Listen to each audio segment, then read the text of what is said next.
How to grow long and healthy eyelashes. Vaseline. Applying very small amounts of Vaseline on your lashes can help keep them moisturized.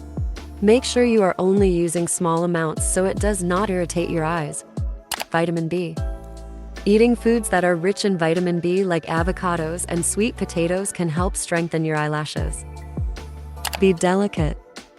Avoid rubbing your eyes as it can cause your lashes to break or fall out. Be gentle with your eyelashes when using eyelash curlers or removing makeup. Brushing. Brushing your lashes gently with a clean spoolie can stimulate blood flow. Doing this regularly can promote hair growth. Hydration. Staying hydrated is important as it prevents your lashes from becoming brittle and dry. Drink water regularly to maintain healthy eyelashes. Following this routine will help your lashes grow in a few weeks. Thank you so much for watching. Don't forget to like and subscribe.